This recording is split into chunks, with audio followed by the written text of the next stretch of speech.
Live जो है दिखा रहा था कि यहाँ पे उस वक्त के डिप्टी सेक्रेटरी साहब जो बैठ के डिप्टी स्पीकर साहब जो है वो लेजिस्लेशन करवा रहे थे। तो मेरा ख्याल है कि ऐसी बात करते हुए जो है जिसका एक माजी भी हो, एक कॉन्टेक्स्ट भी हो, थोड़ी सी शर्म, थोड़ी सी हया करनी चाहिए जो है। तो ये मैं सिर्फ ये रिकॉर्ड दुरुस्त करना चाहता था कि अगर मेरे हाथ साफ हैं तो मैं ज़रूर किसी पे उंगली उठाऊं, अगर मेरे हाथ साफ नहीं हैं तो फिर मुझे उंगली उठाने का कोई हक नहीं। मैं इस चीज़ में नहीं पढ़ना चाहता कि ये जो कुछ है इसके मेरिट और डीमेरिट्स में मैं नहीं जाना चाहता। लॉ मिनिस्टर साहब उस पर बोलेंगे।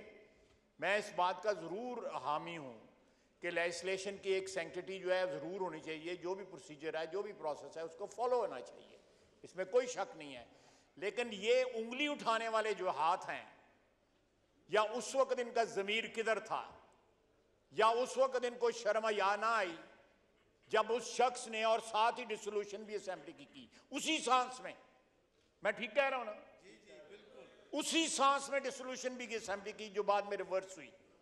जिन लोगों का इतना तारीख और भयानक माजी हो वो बैठ के हमें यहाँ पे नेक देखें, अखलाक बाख्ता औरतों को जो है चेस्टिटी के ऊपर जो है लेक्चर देने की जरूरत नहीं होती। पहले अपना दामन देखें, उसके बाद पाक दामनी के ऊपर हमें लेक्चर दें। नहीं, मैं तो एक जनरली बात कर रहा हूँ। No cross talk. मैं ख्वाजा साहब आप देखें, मैंने कोई बात की तो फिर ये ख्वातीन बन जाएंगी, कहेंगे जी हम ख्वातीन हैं, ये कैसी बातें करते हैं। तो ठीक है, चलें। No cross talk please. Senator साहिबा तशरीफ रखें। No cross talk. नहीं, अल्लाह का फजल है, मेरे भी यहाँ बैठे हुए हैं, मैं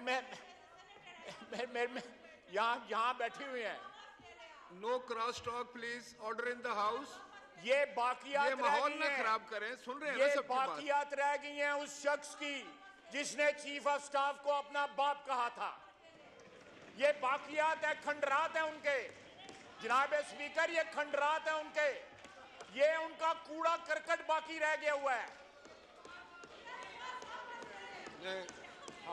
ये लफ्ज कूड़ा करकट जो है वो मैं एक्सपंज करता हूं। गार्बेज रह गया हुआ है उनका यहाँ पे, which has to be cleaned। देखें, order in the house please. Khawaja साहब एक मिनट, एक मिनट, एक मिनट, एक मिनट, एक मिनट, एक मिनट, एक मिनट। देखें, आप तशरीफ रखें, आप तशरीफ रखें,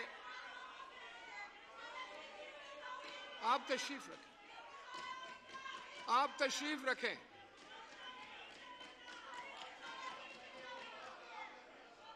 देखें, आपके सीनियर्स ने बात की, आप तशरीफ रखें। जी ख्वाजा साहब एने चाहिए। बात सुने, आज उसको अदालतों में पेश होने की जरूरत नहीं है। अपने वर्करों को कैद करवा के खुद चूहे की तरह छुपता फिरता है, और ये लोग उसको डिफेंड करते हैं, ये लोग उसको डिफेंड करते हैं। साहब, जिस शख्स को औरतें डिफेंड करें, जिस शख्स को औरतें डिफेंड करें, उसकी जुर्रत और बहादुरी क्या होगी? Thank you. एक बंदा। शुक्रिया। No cross talk. Khwaja Sahab thank you please, आप तशरीफ रखें।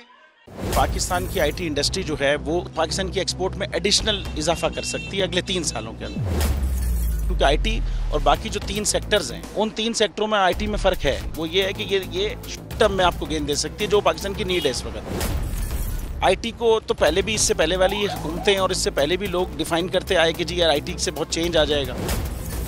क्या वो इम्पैक्ट हुआ आईटी इंडस्ट्री के ऊपर जो हम समझते थे और चाहते थे? पाकिस्तान की आईटी एक्सपोर्ट्स इतनी हो जाएंगी कि पाकिस्तान के सारे मसले मसाइल ख़त्म हो जाएंगे? वो तो नहीं हुआ। आपकी जो पॉलिसीज़ हैं वो कॉन्फ्लिक्ट हो रहा है। क्या हमने ऐसी पॉलिसीज रखी हुई है कि गूगल मजबूर हो यहाँ पे ऑफिस खोलने में? पॉलिसीज के तहत करना होगा। वो 2 से 3 महीने 4 महीने में खुद ब खुद ऑफिस स्टार्ट करेंगे। जो आपके मुल्क का आईटी का एंटरप्रेन्योर है, $100 मिलियन तो वो बाहरी अकाउंट रोक लेता है। आप उसको मोटिवेट करके उसको फिर फोकस करें, उस पर इंसेंटिव करें, वो आपको 100 आएगा तो आपका 5 टाइम्स इंक्रीज हो जाएगी फौरन।